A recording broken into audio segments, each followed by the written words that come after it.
How to handle Q&A sessions. Career professionals who routinely give presentations or training seminars include a question-and-answer session as part of their presentation. Managing this portion requires leadership skills and the ability to keep participants on topic. You don't want participants hijacking the session to voice their complaints or promote their personal agendas. Provide detailed instructions about the structure of your question-and-answer session to keep everyone focused and on task. Explain the guidelines. Before you dive into your speech, explain to your guests that you'll be hosting a question-and-answer session at the conclusion of your presentation. Encourage participants to save their questions until then. Once you conclude your presentation, lay out the guidelines for the Q&A session, such as making sure that questions fit within the scope of the presentation and aren't used to voice criticism or complaints.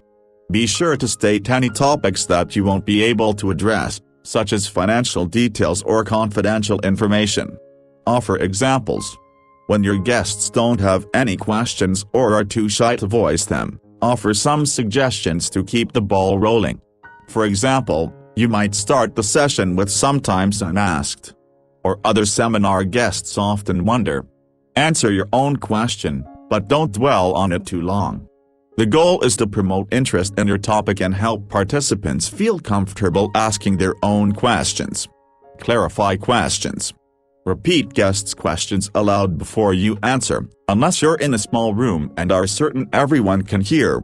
When a question is unclear, you might say, "I just want to make sure I understand what you're asking." Then rephrase the question to the best of your ability.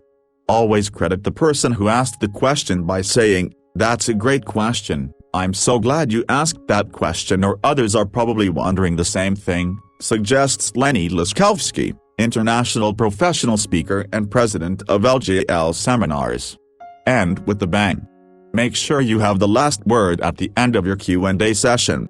The first and last questions and answers receive the audience's highest level of attention. You might end with a brief summary, a challenge to act, or an advertisement for future presentations you'll be hosting. Thank your guests for their participation and provide your contact information, such as an email address, so they can contact you with any other questions they might have.